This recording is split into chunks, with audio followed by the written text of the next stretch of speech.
Happy Friday, everyone. Jo here at SportsGrid. Let's talk some CFL. Last night's action out there, we did see Montreal get the win over Edmonton, with Edmonton coming out a lot stronger than I expected. The Elks, led by Trey Ford out there, were able to put up a surprising 28 points. You guys know I took their team total under the 20.5, altered the 17.5 as well. That did not cash for us, but we did cash nicely and have a positive day still in that game. The biggest thing was Davis Alexander, the quarterback there for the Montreal Alouettes, so 3+ passing touchdowns coming in at plus 330 was a cash. We also got Montreal's team total over the 29.5. They won it 38-28. So late points put up by the Edmonton Elks. It looked like those bets were going to be in the bag, but the game isn't over till it's over. But really impressed with what we saw out of Trey Ford. He did pass for 308 passing yards, 2 passing touchdowns, 1 rushing touchdown, and a 2-point conversion in there. So you've got to look at Edmonton.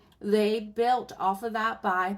They're now still 0-2 on the season. Montreal moving to 3-0, but I do think you look for Edmonton next week to come out stronger again. Now, looking at tonight's matchup, it is the Saskatchewan Roughriders taking on the Toronto Argos. The Riders, a 3.5-point favorite on the road. Here we got total 48.5. Now, Saskatchewan, Trevor Harris has been excellent. This offense has been driving out there. Their defense is super aggressive. One thing I do question about their defense, though, is the yards they're allowing through the air. That secondary does get exposed at times, even though they're aggressive, even though they can shut down those big plays. You do see the yards coming up for the opposing quarterback. The kicker's been having issues here for Saskatchewan as well. But they're perfect on the season, 2-0, looking to make it 3-0 tonight, taking on a Toronto team, well, that hasn't won yet. Toronto last week fell apart versus the Calgary Stampeders. Their secondary got completely exposed out there. This team's allowing an average of right around 28 points per game to start the season. So will we see Trevor Harris be able to capitalize here on the issues that Toronto has right now on their defense? And will Toronto be able to capitalize on the secondary issues here of the Saskatchewan Roughriders? I think yes to both. I'm going to look at Nick Arbuckle to put up those yards through the air. His passing prop coming in at 292.5. Give me that to the over at -114, but I've laddered it.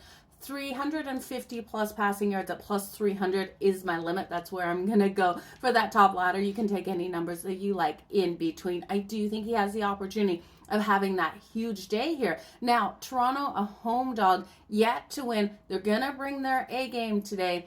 We're going to see Cozy go out really strong. I think the wide receiver Cozy for a touchdown. Now, when we look at Trevor Harris, I don't think he's going to throw that much this game. I think what we'll see out of Saskatchewan is them looking to run the clock. AJ Ouellette coming out here so strong. This guy plays with a chip on his shoulder. Absolutely. He's a smaller running back.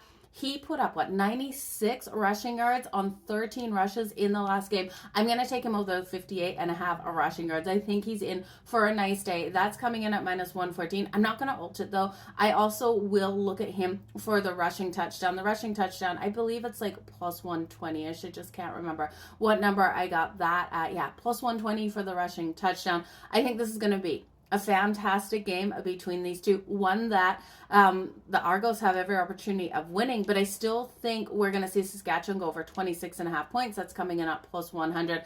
And the Argos, the plus 3.5, a little sprinkle on that money line.